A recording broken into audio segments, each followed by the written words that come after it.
So, Will, you told me that you went from having just 250 hours and a commercial certificate, which is about where everyone earns it, and then you got a job flying right seat in a Learjet, pretty cool, at age 50, and you had only 600 hours. How on earth did you make that happen? The key to getting a job with 600 flight hours in the right seat of a jet was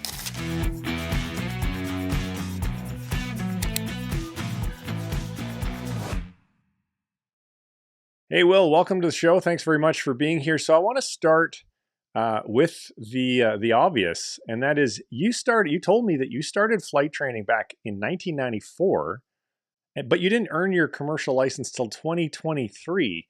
So we're not going to call that accelerated flight training, that's for sure. That is a 29-year gap. So what happened in between, and what was the specific trigger moment that made you finally decide to finish the flight training that you started so long ago? Well, I had more hurdles during flight training so long ago than I had, let's say, help. And the first hurdle I had come across in the 90s was a very bad one. My logbook was stolen out of my car. Ouch. When I moved across the United States and that happened, I had no way to get in contact with previous flight instructors in the 1990s and get that recreated. How many hours did you lose? About 25. Okay. That's, in the 90s, that was a bit of a detriment. Yeah. However, at the same time, a 152 I rented was only $25 an hour versus today's prices. Yeah.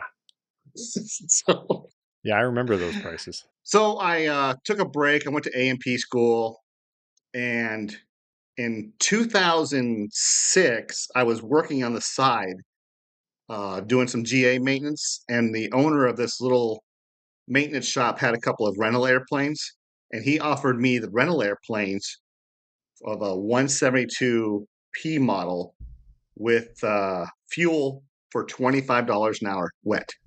Incorrect. $45 an hour wet. Wow. So in 2006, 2007, I finished my private finally. Started over and got my private done. In 2022, I bought a Mooney and decided I need to do some instrument training. Mm-hmm. And I chose a big box flight training school to wrap that up. I got my instrument done. I left that flight school, went to a different flight school, much smaller flight school, and then I decided to finish my commercial and multi in 2023. So you just mentioned Part 61. For somebody, a guy or gal with a career and a life, which a lot of us Career 2.0 people have, in your opinion, why was the Part 61 path the right choice versus the structured 141 path? And if you had to do it again, would you make the same decision or would you make a different decision? Part 61 path worked best for me because I have a wife. We have 5 kids between us. So, you got to put the dad hat on. You can't just dive into the like a 141 where you're going to live and breathe that whole program from start to finish. With hindsight, and I would do it slightly different.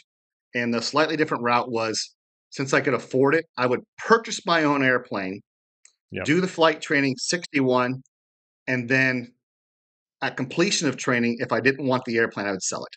And I think that's the most economical way to do flight training. I agree, because you're if you're renting a plane, you're putting profit on somebody else's income statement, and you could be putting or saving that profit and keeping it in your pocket. So you mentioned a little bit ago, it's a roll of the dice too. It can. There are things that can go wrong. Absolutely. If you don't do a good job of selecting the aircraft and you buy something that maybe is near its TBOH, a time to overhaul, then your airplane could be offline for quite a while. And now you're making payments on an airplane and you're stuck on the ground, or then you got to go rent another plane. So you got to do it right. It's not the easy button, but it's definitely, if you do it right, it can be the most economical path by far. I've talked to plenty of people in interviews like this that have said some version of that. So a moment ago, you mentioned that you left the big box school, whose name we will not mention because I don't want to get sued for defamation of any kind. But everybody can perfectly guess who the big box school was. And you went to a small school, and you're not the first person to tell me that. What was the biggest benefit of that change that you necessarily didn't see coming in advance before you made the change? I would say one of the biggest benefit was when you were learning with your instructor, the chief the chief instructor would come by and evaluate your progress and talk to you one-on-one, or if you need a slightly different training style, would switch you up with a different instructor. Because every Hmm. instructors have their weak points and every instructor has their strong points. Hmm. And that's what happened at And the that's one of the smaller best school. parts out there. Correct. And they still had two locations, so it's not tiny, but it wasn't like the big box one nationwide. Yeah. And so because they're smaller, they have the ability to be more flexible in their approach. They have the more ability, sorry, the ability to customize things to a greater degree and optimize perhaps more for student experience than just profits. And whereas larger corporations, they've got to maintain consistency across all of their locations. And so they don't have that flexibility. And they are completely and totally Correct. engineered for profits first and everything else second. The other benefit was with the smaller flight school is they hired me as an AMP to do their 100 hours. Well, that was an extra bonus for sure. So for For sure. people out there who haven't maybe considered being an A&P or have considered it to do in conjunction or in parallel with their flight training, or maybe they're just thinking of changing careers and being an A&P, without spending too much time on this, because it's a little off topic, what do you think the pros and cons of being an A&P are? I'll tell you the pro right now with where I'm at currently. I am a SIC pilot on the Learjet series. I'm typed on all the Learjets except for the 60 as SIC, but I'm also director of maintenance, and that is a big perk. No question. You're delivering double the value to your employer that other pilots who aren't an A&P simply couldn't match you on. Correct. Example would be if we're on the road and we break or we need service of some sort that requires an AMP. Yeah. In the 135 world, the only people that can work on your airplane or do servicing to it require drug testing programs. So now I can get an AMP who's not in a drug test program. I can oversee his maintenance and sign for the work so we can continue on our destination. Another benefit is if you are in the corporate world, owners like that. Like let's say you own I'm going to put you in you own a G650. Yeah. Now I can do all your servicing and sit right seat on your jet so you can have one less employee. So let's finish this off then, this little scurry down this rabbit hole. How long does it take to become an A&P and how much does it cost? Okay. The costs have gone up substantially. Normally, I think the rule is with the FAA, like 2,000 plus hours of training at a certified training facility. And that, if you go Monday through Friday, that will be 14 to 18 months to get that. Okay. I've heard of some A&P programs being at community colleges, 15 to $20,000. But if you go to, let's say, a big one, a big school in Pittsburgh, 70 to $80,000. No, it's not a small price these days. But you can net a job at Delta and in 10 years be making at today's salary 130 a year without overtime And sleeping in your bed every night. or day. Yeah, or day. All right, let's get back on the pilot track. Um, you told Okay. me that the biggest surprise during training was the amount of studying and learning, quote unquote, at my age. So did you feel like your brain was slower than the 20-year-old brains, or what was your specific strategy for retaining all the information? In other words, how'd you study? So the way I studied was, let's answer the first part of the question. Yes, there is a difference from when I was in my younger years versus my later years. My younger years, it seemed like I could pay attention in class and didn't need to take notes, and I just could go home and watch TV. Yeah. These older years, I need to pay attention in class, take notes, do like a workbook or a study session or something along that lines. And to help with that, I would listen to things like commercial check ride orals by various different people. Then we have the test prep program. Oh, what's that company again? I forget. The one we use to do all the like instrument written exams, practice, and Shepherd. stuff like that. Shepherd. Did them, and that doing that, I could generally do pretty good. But it Okay. took a lot of effort these days. I would say 4 to 6 hours a day of studying. Now, and it was not any different for me. In case folks are wondering, studying, it's a lot. It's a big effort, and I think even if I was doing it in my 20s, it would have been every bit the big effort that you just described. Because I don't think I've never considered myself to be a gifted studier. I've considered myself to be a systematic studier. What maybe I lacked in talent, I made up for in in hours and hustle and effort and having a systematic way of doing it. All right, now I want to talk about your time building phase, because we pretty much understood now how you got there in terms of training. So you mentioned earlier you bought your own plane. I think you said it was a Mooney. Mhm. Um, That's and correct. I have this conversation with people, and we recently actually produced a video about buying your own plane, and it got viewed by thousands and thousands of people. And a lot of people, as you alluded to, are concerned about maintenance issues when you become an aircraft owner. So I guess what I want to understand is, um, help us to understand what the maintenance issues that can be gotchas are. Let's start there. I don't want to load you up with 5 questions in a row. I'll ask them one at a time. All right. Got you. Let's go with how about some ADs? Those can be gotchas. AD, Airworthiness Directive, which is the FAA consented, will just say a mandatory fix on needs to be performed on your airplane or equipment Yep. or engine or propeller. So the simplest way So of describing if the that, airplane folks, doesn't is fly, is think of it like a factory recall. It has to be done. yeah, it has to be done. You cannot fly. You're done right now. Okay. Um, those can be gotchas. Another big one right now in this industry is parts. Depending on aircraft manufacturer type or something like that. My Mooney suffered a few detrimental ones. The intake duct that goes from the air filter to the carburetor, 6 to 9 month backlog Oh, on a wow. $1,300 rubber part. Yeah, not repairable either. Wow. Okay. So if you don't do your due diligence on your pre-buy correctly, you can be buying yourself a far bigger headache than you could possibly imagine. So then that begs the question, how do you avoid, and obviously, we could do a very long interview about every last thing you should do, and we don't have time to do that. But if you were to look at the most common gotchas, what advice would you give someone on making sure they don't get trapped by them? For a first time airplane buyer with older generation like us who wants to do flight training, I would stick with a mass produced, very common, very simple airplane. Let's go fixed gear, manual, everything, because the more bells and whistles you have, the more dollar signs that are generally attached uh, and or cost to repair systems. Okay. So those are some of the big gotchas out there. Engines, I don't I don't put any faith in TBO. I put all my faith in borescopes, running analysis. And I say this because I had an airplane with almost 3,000 hours on the engine and it was still purring along. Okay.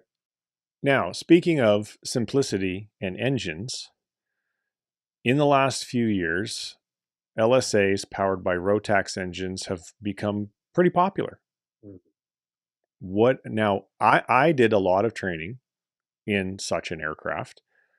The things I liked about it was it was very cheap to run. Fuel was cheap.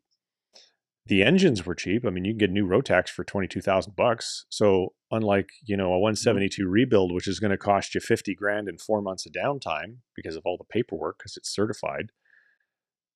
My understanding, and I'm not an A&P, but my understanding was, you could, when you hit timeout on your Rotax, just buy a new one and trade in the core, and you could have a new engine in your aircraft in a day or two. If I'm saying things that aren't accurate, Yeah. poke holes in that. And then what is your opinion of the whole LSA powered by Rotax type of aircraft? Rotax depends on which engine. You have the carbureted versions. I'm not a Rotax mechanic at all, so I am not the knowledge source. Um, Rotax, the carbureted ones, I'd say yes, your information is good, but the electronic computerized one, that's a whole different ballgame. You have to be a special certified repair center or receive special training from Rotax. Okay. I prefer the smaller bulletproof engines like the O320s by Lycoming, or the one in the 150s, the O200 as well. Okay. I don't like personally. I don't like a lot of bells and whistles on airplanes. That's just more stuff to break, more problems and stuff. Okay. So it boils down to your opinion is buy a boring, simple, not a lot of bells and whistles, lots of parts availability aircraft that's going to be relatively cheap to fly and just go bore holes in the sky. That's my point of view, because you're going to have a lot more. Rotax is very specific on where they want their engines certified, not certified, Service. serviced, Yeah. and you need to have a shop that's tooled for them. However, almost every AMP was trained on the Lycomings and Continentals. If you were going to buy a plane, if Trent, if you're a brand new pilot or want to be a pilot, I would recommend you buy like a Piper 160 or a 140 to do all your flight training, and that's IFR certified. I was just going to say, in our case, there was a local Rotax service shop. There was a couple of them, so it was maintenance was never an issue. Then you're good. All right, let us move. Obviously, everybody's situation is different. Everybody's budget is different. Maybe they have a local service shop for Rotax, and maybe they don't. So hard to give blanket advice for everybody. But the one thing that I think we can probably agree on: owning your own airplane does give you the freedom to fly whenever you want. If you're a CFI in your own aircraft, you don't have to share it with anybody, and you completely control the schedule, which can be incredibly valuable in terms of both of your earnings as an independent CFI versus working for a school and your lifestyle in general. In my case, I'm sure most of the folks already know, but I made very, very good money as an independent CFI, and I had Mhm. exclusive access to the aircraft. So that was the ultimate combination, and I was able to do it without owning the aircraft. And for folks who really get stuck on the whole, well, I'm never going to get an owner to let me use their plane, not true at all. What I want to tell you is this: there's a lot of people who own planes that fly them less than 50 hours a year. And they've got fixed costs no matter what. And that works out to be a very expensive 50 hours per year. So when you're talking to these people, when you're walking up and down Hangar Road, just saying, hey, what's your name? Nice airplane. Ask them, how many hours you fly this thing? Like, hey, cool plane.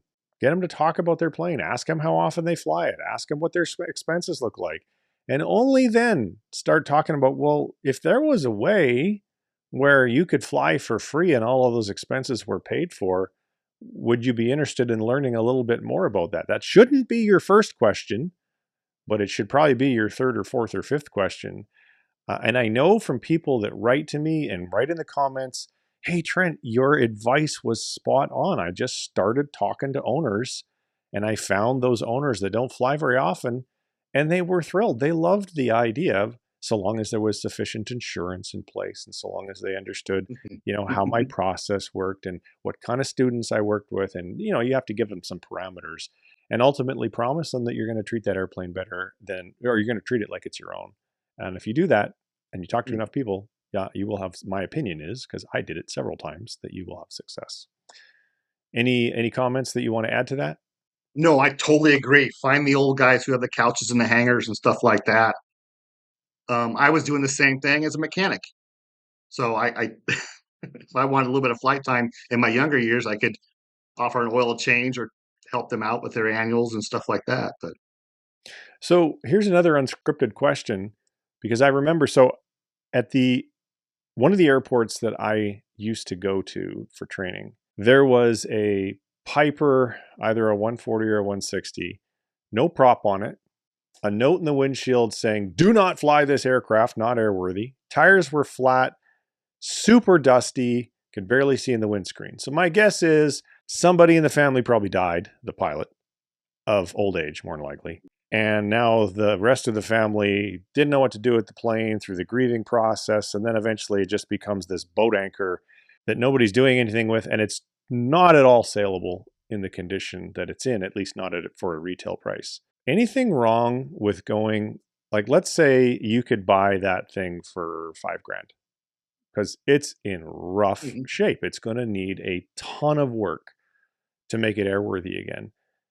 Do you think if you could buy it for $5,000 or $10,000 and relieve them of their paperweight that they're literally paying hangar fees to store every year, let's say 10, given that it probably hasn't flown in, we'll just guess 2 years, so it needs lots of work, and you're an A&P, so you know what it needs. Do the economics of that situation, do they work? Yes, as an A&P, it works because it's all sweat equity. And as long as you're willing to put the sweat in, you can generally get away. But there's still some gotchas, ADs, especially that AD with the wing spar on those Pipers. That's a big Okay. one out there. You might have to replace a wing. So sometimes it might be worth parts, and that's about it. Okay. Yeah, do your homework. And I just bought an airplane that's been parked since 2022 back to life, a Cessna 340. It was in a hangar and all, and so, but it gave it slowly before we even turned engines back on and everything like that. Had to do a lot to it, but it's currently in another town getting a full Garmin suite put into it. So what if you're not an A&P? Like, what is a Mm. let's say, let me give you the situation. So we're $10,000 acquisition cost for dusty old airplane. Let's say it hasn't been flown in 2 years. What's going to need to be if you're having to give it to a shop? Like, they're going to have to do a bunch to the engine, I assume. Let's assume that there's not any ADs about wing spars. Um, but do the economics still not work? Like, isn't there enough margin between what that aircraft would be worth after it was fixed up and airworthy again, and the 10 grand you're going to pay for it? Isn't there enough margin in there to pay a shop to do the work? I will say most shop rates are $125 to $175 an hour. So Yeah. that's going to eat that margin real fast. You might get an airworthy airplane if your environment it's not stored in Florida, it's more Arizona storage. If the environment is correct, if you have a shop that's maybe they're dead and slow and could just use some time, and you can get in there during that.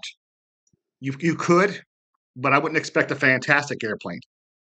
But Okay. you could have a good up and running airplane as Okay. long as everything fell into order correctly. All right. So, if memory serves me correctly, I think you mentioned that you had 100 hours in an Aerostar. Am I getting that right? 100, 100 a quarter, yes. Okay. So that's a complex twin. So that's good, valuable time in your logbook. How did how'd you get the time? How did you create? Like, just unpack that a bit for us. Is there anything there that someone else might be able to do to sort of replicate getting twin time?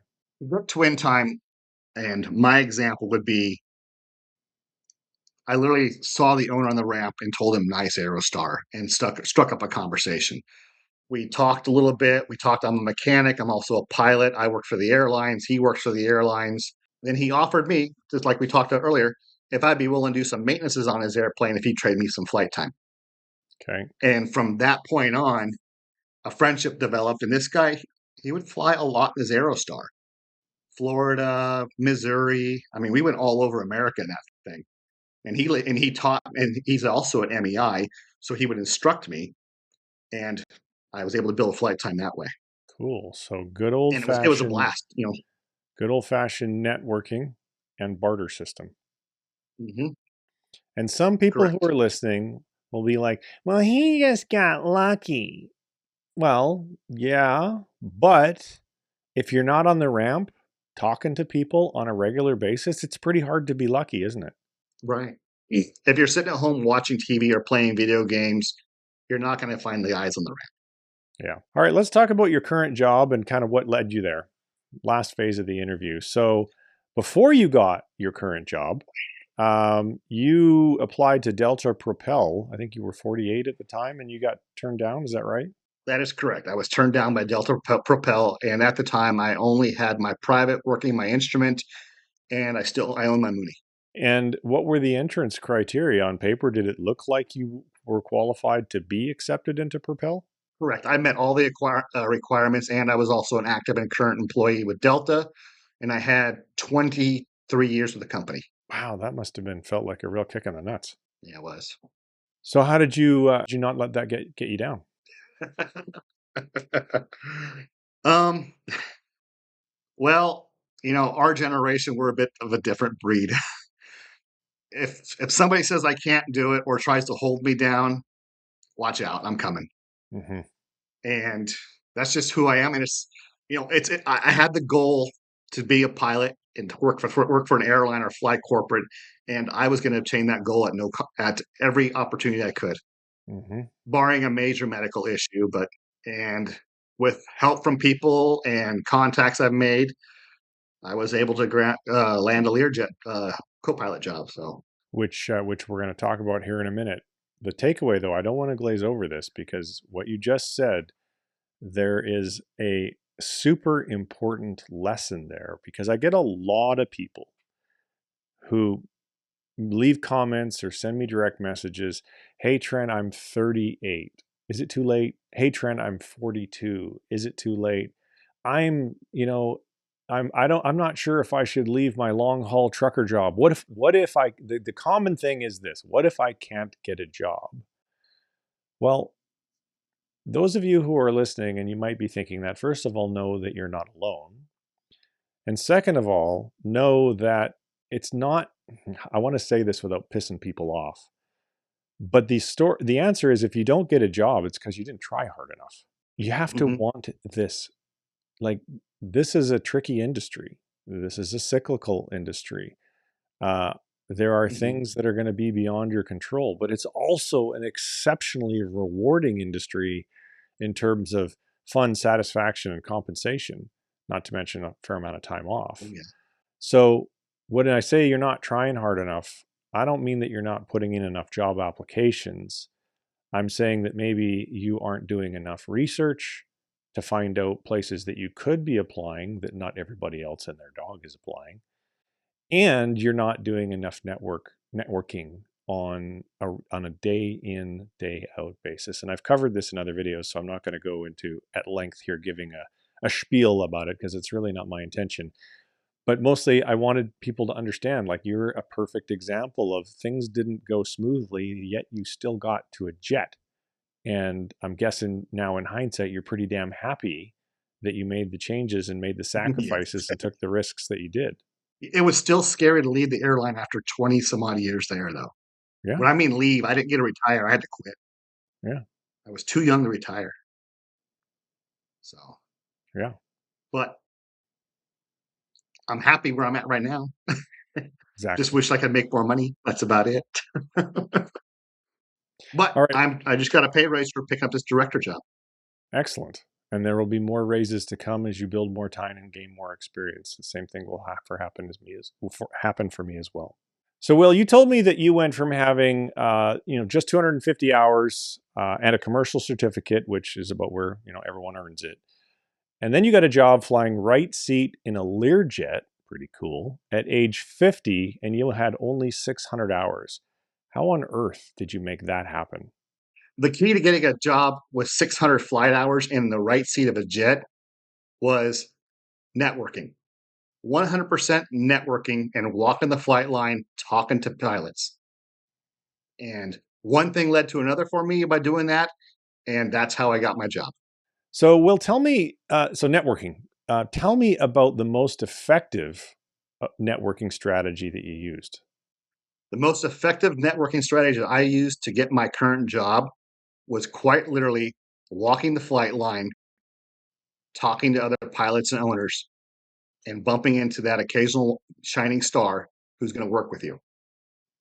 And with me, it was the Aerostar and that plane. So let's unpack that a bit because I think that networking, for people who aren't networkers, I think it's both confusing and intimidating because they understand what to Mhm, do. Oh, I need to go talk to people, but they don't necessarily understand how to do that. So there's offline networking and there's online networking. Let's talk about, you said you walked the flight line. What does that mean? mhm. Unpack that. Okay. To walk the flight line is simple. You're actually literally on the ramp walking around physically.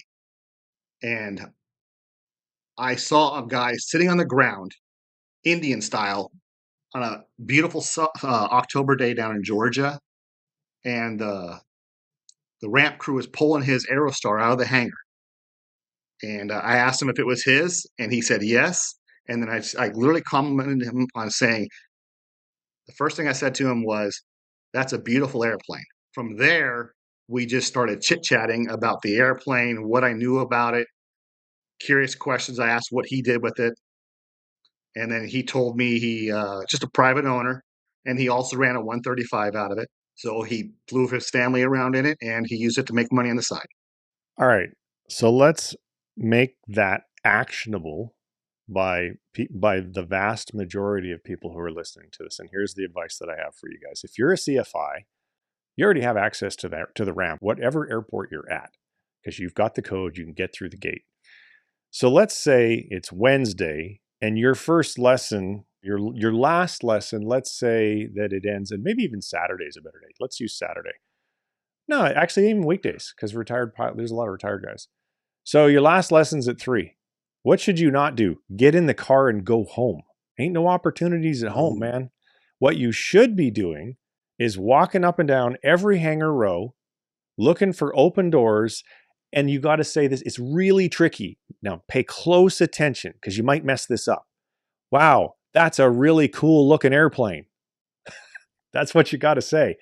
Do you think someone's going to look at you and go, piss off, man? I don't want to talk to you.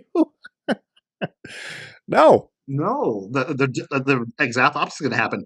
If you could find the hangar doors on a beautiful day that are open, and you have 4 or 5 old guys sitting there on a couch, and you say "beautiful airplane," they're going to talk to you. You are a whole different conversation just waiting to happen at that point. Yeah. You're somebody new to meet and talk with versus 4 old guys who've been friends for 50 years. And what do And you old don't have to guys, know much, just let them talk. yep. What do old guys have in common, especially if they're at the airport? They're probably pilots. They love airplanes. They probably own Mhm. lots of different airplanes. They probably know lots of people and they have free time and they love nothing better to do than shoot the breeze with somebody else that loves airplanes. And again, I said Exactly. I said it I think earlier in this video, or maybe it was another video I recorded today. Lean in with their pain. You know, after you're done talking about how cool that airplane is and you ask them to show you and, oh, the avionics suite is cool and where's the last place you flew this to, blah, blah. Eventually you'll want to ask them, so how often do you fly the plane? Because Mhm. they probably, like, I remember this guy at one of the airports I trained at. I would see him, he was retired. I would see him there almost every day, but he didn't fly his plane every day.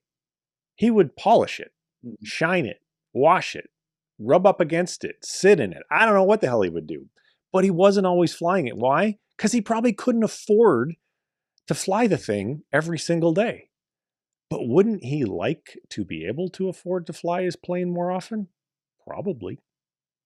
And what he might not Yeah. realize is that his aircraft doesn't have to be a liability. In the right situation with the right safeguards in place and the right assurances, so he's not left wondering, that plane can be a money making asset for him. He just doesn't know it yet. Correct. And I'm going to build on your story a little bit.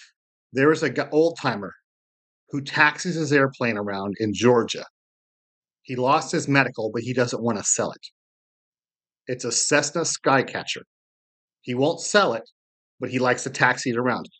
That's the kind of thing for a young CFI who can sit right Mm-hmm. seat and let him fly his airplane. Mm-hmm. That's a good So point. I never even thought that of that. and that yeah, in that situation, you're both doing each other a favor. Yeah, absolutely. Again, Not to you're, mention the stories you can say. yeah. So it comes down to hustle and creating your own luck because every airport that I've ever been to has hangars and lots of airplanes. You know, unless you're in a really tiny, tiny town and there's only 6 planes there, okay, well, that might be harder. But, you know, Yes. I live in an area where there's a couple 100,000 people. There's lots of towns in America that size. And it's got a couple of different little regional airports all within, a 30-mile radius. And they all got airplanes and they all got hangars and they all got people, flying or not flying those planes. And so there's an opportunity Mhm. there for you.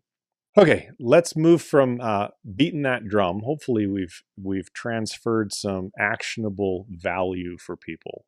Um, you, I think, are doing organ transport flying. Is that right? Mhm. it's not just transport. We depart. We pick up the surgeons who remove the organs. So we fly the first leg to the surgeons. We pick up our surgeons.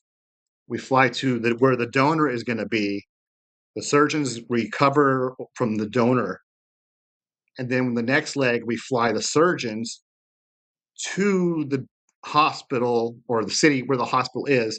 They hand off the organs to the doctors who are going to install the organ, Okay. and then we reverse that, take the doctors home, then we go home.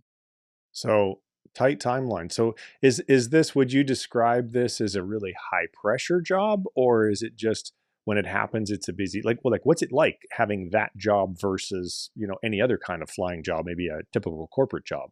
Flying becomes a lot more fun and meaningful to me when there's a mission. Yep. And the organ transplant is an actual mission, kind of like you would say, like a military pilot has their missions. So I'm not just carrying passengers, I am on a mission to save somebody else's life.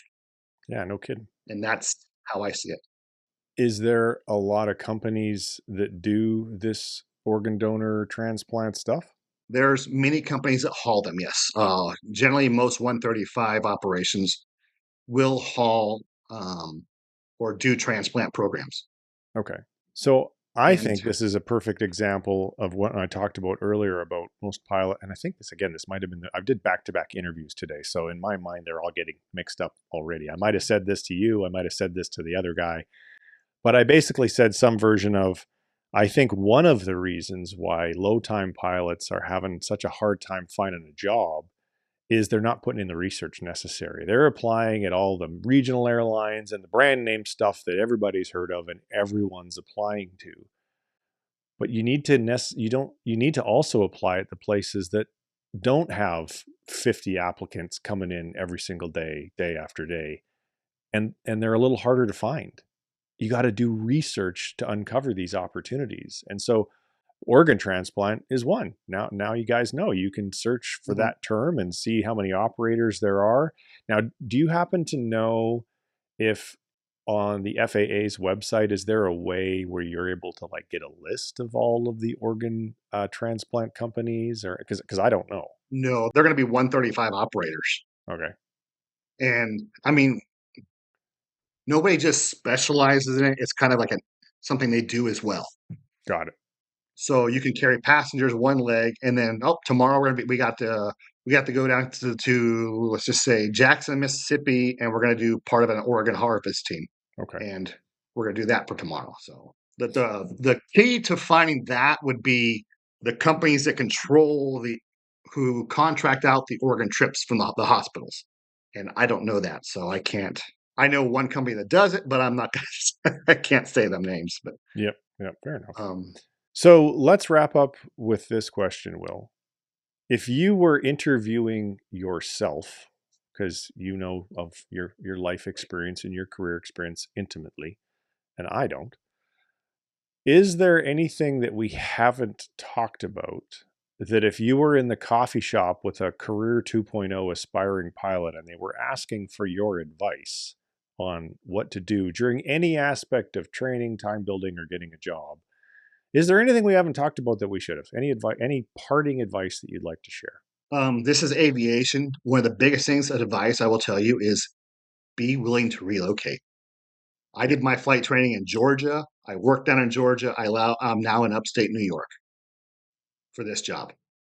You have to be willing to relocate. If you're going to live in, let's just say, Paducah, Kentucky, and don't want to move, good luck because that's going to be real hard.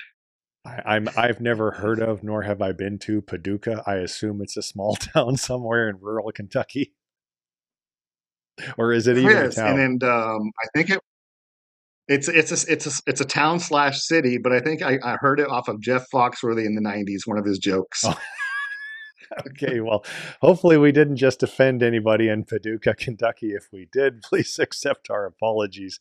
Just using it to make a point.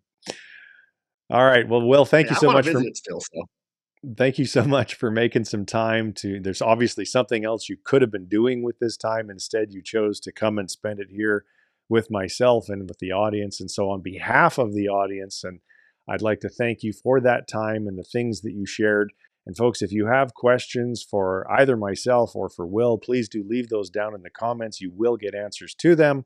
Also, if you could hit the like video on the video, that'd be great. And finally, if you're not yet a subscriber on YouTube or an email subscriber, do one of or both of these things. Visit flywithtrent.com, my website, and become an email subscriber. There's all sorts of terrific free resources there for you. And then finally, become a YouTube subscriber. And the reason that I harp on this so much is I'm trying to attract brands to become sponsors of the channel this year so that I can create aviation scholarships for you guys. In order to be able to do that, I need their money. And in order to be able to get their money, I have to convince them to become sponsors. And what do you think the number one thing they look at if they haven't heard of my channel? How many subscribers does it have? So by clicking that, you're really helping yourselves, as well as also giving me a huge thank you for the work that we do here at Fly with Trent. So with that said, thank you very much. We will see you in the next video soon. Take care. Bye-bye.